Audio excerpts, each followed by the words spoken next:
Welcome back to Piney Grove. Specifically, welcome back to Piney Grove's pond. What I got going on today is I want to take the excavator and get some of this red clay because I have a washout on the dam over there. So I want to get that red clay in that washout and get it packed real good. Then I want to remove that silt fence over there and start bringing this pond up and shaping it on this south slope. The pond's really low right now. It's just about 4.5 feet. So I want to get down there and get some of that good topsoil that's washed in there, stockpile that up on the hill, create a berm up on this hill, and then eventually put a drain so that the water does not go down into the pond down the side, but instead will go through a basin and a pipe system. But it all starts with getting that hole filled in. So water washes down this hill and it goes down here, and I put in this silt fence by hand a couple of years ago so that the water would slowly go into the pond. But with these big rainfalls we get in Florida, it's kind of broken down the silt fence, created this big gully, and that's just washing out that topsoil and putting it in the pond. So I want to reclaim that topsoil the best I can. I want to put clay in this hole and just get this bank sloped and shored up the way it should be. And then I also want to take some topsoil and kind of mix it with that red clay over there, because as you can see, I can't get grass to grow past this point. It grows a little bit there because I backbladed some topsoil there, but I need to get some integrated with this clay over here. I've found that it's better than, moving the pile several times up the hill with the excavator and disturbing the bank that's kind of packed good under it. It's better to just create a pile just out of the pond and go down the bank with the Kubota L3901 in the bucket and bring that dirt out. So I got the Kubota back there behind me. I've got to put the box plate on it as a counterweight for the dirt I'll be pulling up, because if I don't, the dirt in the bucket will actually make the tractor do a wheelie and put way too much stress on the front axle. So I want to transfer some of that weight to the rear of the tractor.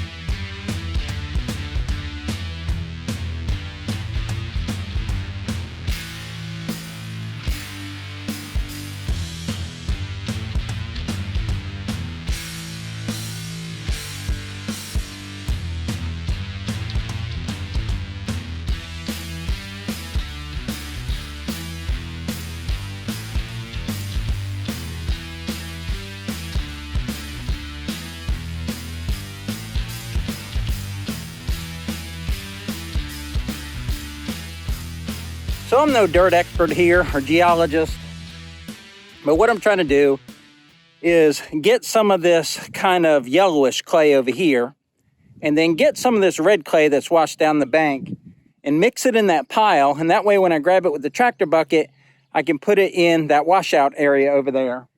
Now I'd like to get the excavator out farther into the pond and kind of slope that better, but I've got the excavator as far as I dare go. I know past that point, it starts to get a little bit mushy because I've been down here with the tractor front tires before, and I don't want to get it stuck. So I'm just going to do what I can, grab this red and yellow clay, and then cart it up the bank with the tractor.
So I dug about all that I could over there. I didn't want to go any deeper into the pond. It's getting hard to get the fill dirt up with the tractor, so I started another cut on the other side of the culvert, and I'm working that now on creating a pile so that I can berm this up. I think with what time I have left in the day, I'm just going to clean up where the excavator is and then create a berm here along the black silt fence.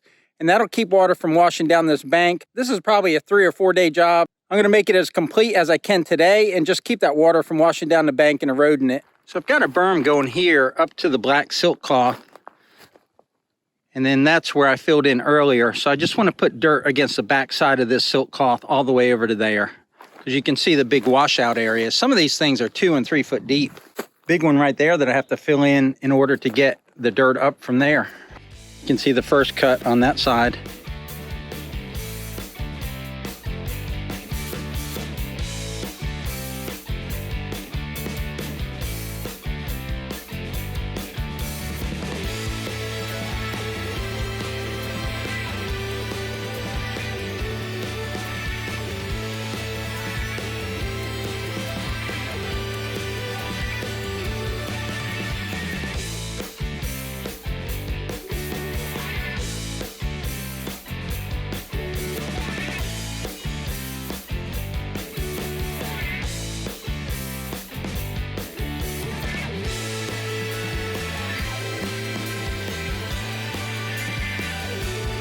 You notice in the background, Miss Piney Grove joined us today. She brought both dogs out here to walk them. It's like a walking zoo with the way they tangle each other's leash. I don't know if you can see her waving back there. She's back there somewhere. But yeah, we don't get the dogs out here often. She wanted to bring them out here today before it got too hot.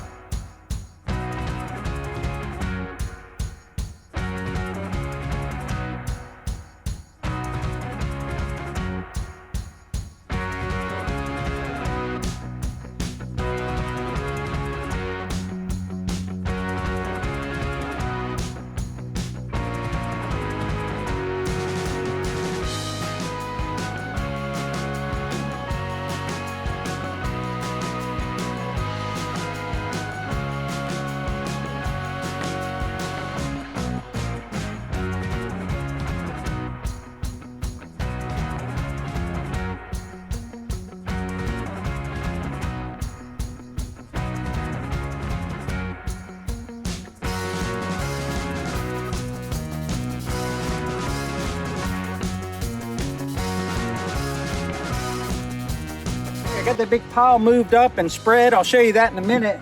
But now I've got to bring the excavator over about, I say 10, 15 feet so I can keep using that same path to come down and get the dirt.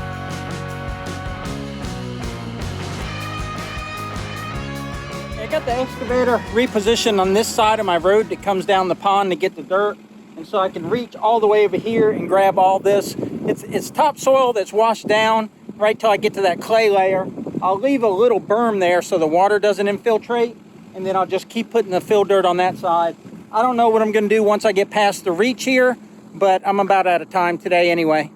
Behind me is what I've got done so far. I got the berm pushed up against the silt fence, and it's not exactly perfect, but it should be good enough to keep the water on this side that comes down the hill from the pole barn. So where I'm standing now is where the water would normally pool, and that big washout we started with was right there, and I've got it pretty much filled in, at least the upper part.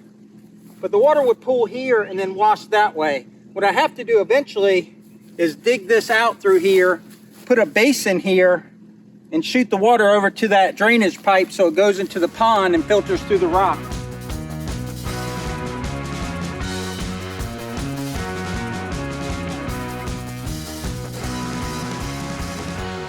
You see behind me, I got that cut done, so now I just got to get that dirt up the bank with the Kubota.